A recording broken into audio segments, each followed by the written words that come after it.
नमस्कार. भावार्थ संतवाणीमध्ये तुम्हा सर्वांचं मनापासून स्वागत. संतांची वाणी म्हणजे केवळ शब्द नव्हे तर सुखी जीवनाचा खरा मार्ग आहे. आजच्या धावपळीच्या जीवनात मनाला शांती देणारा एक अभंग आणि त्याचा आपल्या आयुष्याशी असलेला संबंध आज आपण उलगडणार आहोत. हा व्हिडिओ शेवटपर्यंत नक्की पहा, कारण यातील विचारांचा आपल्या दैनंदिन जीवनात कसा उपयोग होतो हे आम्ही विशेष रीतीने स्पष्ट केले आहे. चला तर मग भक्तीच्या या प्रवासात सहभागी होऊया. संत साहित्याची आणि त्यांच्या ओघवत्या भाषेची जादूच काही और असते. आपण अनेकदा पाहतो की एखाद्या मौल्यवान वस्तूची किंमत ती समजणाऱ्या खऱ्या पारख्यालाच असते. ज्याला त्यातील काहीच उमजत नाही त्याच्यासमोर तुम्ही साक्षात अमृत जरी ठेवले तरी त्याला त्याचे महत्त्व कधीच पटणार नाही. खऱ्या भक्तीचा मार्ग आणि मानवी स्वभाव यातील हाच मोठा फरक आपले लाडके संत नामदेव महाराज अत्यंत मार्मिकपणे आपल्याला समजावून सांगतात. विशेष म्हणजे यासाठी ते कोणतेही अवघड तत्वज्ञान सांगत नाहीत, तर अगदी आपल्या रोजच्या जगण्यातील, निसर्गातील आणि आपल्या आजूबाजूला असणाऱ्या प्राण्यांची अत्यंत सोपी आणि गमतीदार उदाहरणे देतात. त्यांच्या शब्दांत एवढी ताकद आहे की ते ऐकताना आपण अंतर्मुख होतो आणि आपल्याला जीवनाचे एक मोठे सत्य अगदी सहजपणे आणि हसत खेळत समजते. तर मंडळी, खऱ्या भक्तीची महती आणि परमेश्वराचे सर्वव्यापी रूप अगदी साध्या पण थेट मनाला भिडणाऱ्या शब्दांत उलगडून दाखवणारी संत नामदेव महाराजांची ही अफाट रचना आता आपण अनुभवणार आहोत. चला तर मग शांत मनाने आणि एकाग्र चित्ताने ऐकूया हा अतिशय सुंदर, विचार करायला लावणारा आणि डोळ्यात अंजन घालणारा अभंग. चला तर मग जाणून घेऊया या अभंगाचा भावार्थ, विश्लेषण, सामाजिक संदेश व नैतिक धडा वास्तविक जीवनातील उदाहरणासह. पहिला चरण, वेडिया उपचार, गाढवा गुऱ्हाळ, मैसिया बिऱ्हाड पुष्पवनी. भावार्थ व विश्लेषण. एखाद्या वेड्या माणसावर कितीही चांगले वैद्यकीय उपचार केले तरी त्याचा काहीच उपयोग नसतो. गाढवाला गुऱ्हाळात म्हणजे जिथे गोड गुळ तयार होतो तिथे बांधून ठेवले तरी त्याला त्या गुळाची चव काय समजणार. अगदी तसेच एखाद्या म्हशीला सुंदर फुलांच्या बागेत राहायला पाठवले तर तिला त्या फुलांच्या सुगंधाची किंवा सौंदर्याची काहीच किंमत नसते. ज्याला ज्या गोष्टीची पारख नाही त्याला ती गोष्ट देणे अगदी व्यर्थ आहे, असे महाराज इथे अत्यंत साध्या भाषेत समजावून सांगतात.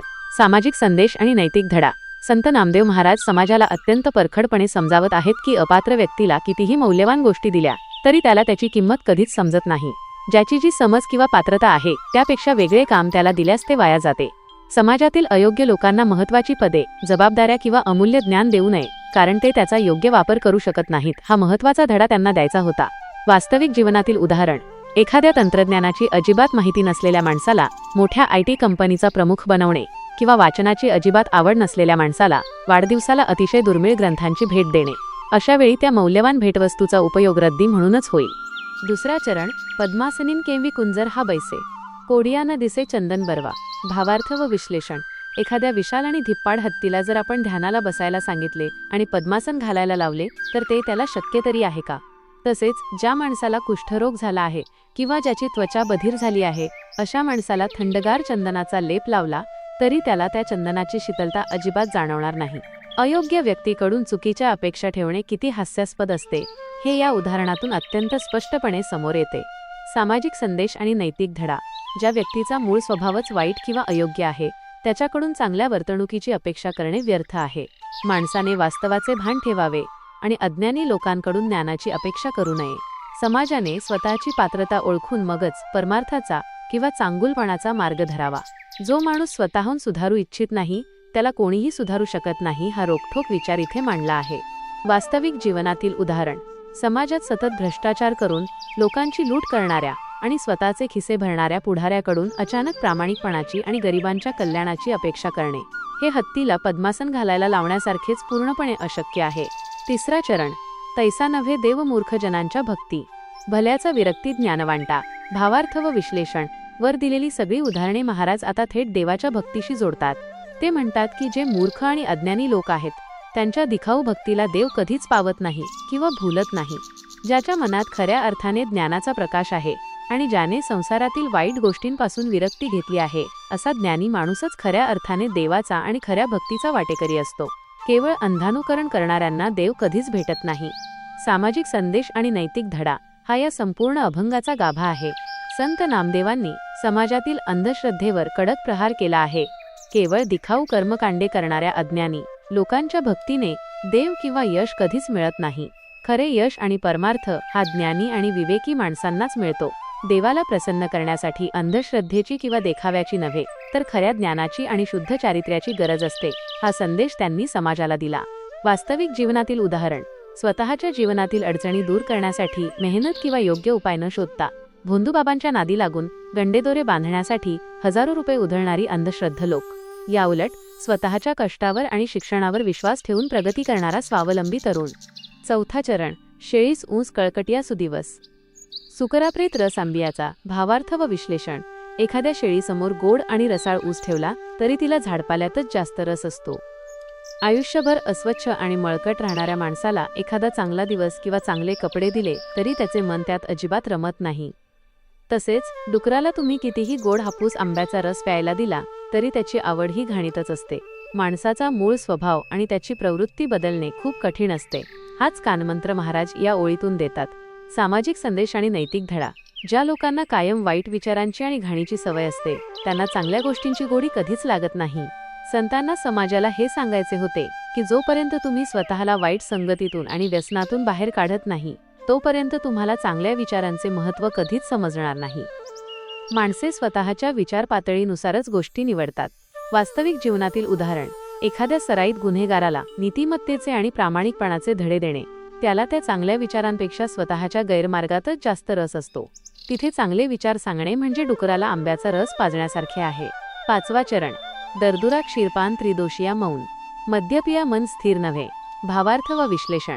बेडकाला प्यायला उत्तम प्रतीचे दूध दिले तरी तो डबक्यातच उड्या मारणार हे नक्की असते. जो माणूस आजारी आहे आणि तापाने सतत बडबड करतोय त्याला शांत राहायला सांगणे शक्य नसते. अगदी त्याचप्रमाणे भरपूर दारू पिऊन नशेत तर्र असणाऱ्या माणसाला मन स्थिर ठेवायला सांगणे मूर्खपणाचे आहे. ज्याची जशी सवय तशीच त्याची कृती असते आणि तो त्यातून बाहेर पडू शकत नाही. सामाजिक संदेश आणि नैतिक धडा. व्यसनाधीन आणि अस्थिर मन असलेला माणूस कधीही शांत नसतो. अशा लोकांना कितीही चांगले मार्गदर्शन केले तरी त्यांच्या डोक्यात ते शिरत नाही. समाजाला पोखरून काढणाऱ्या व्यसनाधीनतेवर आणि मानसिक अस्थिरतेवर संतांनी अचूक बोट ठेवले आहे. जोपर्यंत मन शांत आणि निर्व्यसनी होत नाही तोपर्यंत जीवनात कोणतेही चांगले कार्य घडणे शक्य नाही. वास्तविक जीवनातील उदाहरण. एखाद्या जुगारी किंवा दारुड्या माणसाला पैशांची बचत करण्याचे आणि कुटुंबाची काळजी घेण्याचे महत्त्व समजावून सांगणे. त्याचे मन त्याच्या व्यसनात इतके अडकलेले असते की तो कोणताही चांगला विचार स्थिर मनाने करूच शकत नाही. सहावा चरण, नामा म्हणे हरी सबाह्य भरला. भरोनी उरला दाही दिशा. भावार्थ व विश्लेषण. शेवटी संत नामदेव महाराज अत्यंत ठामपणे आणि विश्वासाने सांगतात की माझा परमेश्वर हा आत आणि बाहेर सगळीकडे भरून उरला आहे. तो या जगातील दाही दिशांना व्यापून राहिला आहे. पण त्याचे हे सर्वव्यापी आणि विराट रूप समजण्यासाठी योग्य ज्ञान आणि निर्मळ मन असावे लागते. जर आपली प्रवृत्तीवर सांगितलेल्या अज्ञानी किंवा मूर्ख लोकांसारखी असेल तर या ईश्वराचे दर्शन आपल्याला कधीच होणार नाही. सामाजिक संदेश आणि नैतिक धडा. शेवटी संत नामदेव एक अतिशय सकारात्मक आणि वैश्विक संदेश देऊन या विषयाचा समारोप करतात. सत्य, ईश्वर आणि चांगले विचार हे केवळ विशिष्ट मूर्तीत किंवा एकाच जागेत अडकलेले नाहीत. ते या संपूर्ण जगात आणि निसर्गात भरलेले आहेत. माणसाने स्वतःची दृष्टी व्यापक ठेवली पाहिजे.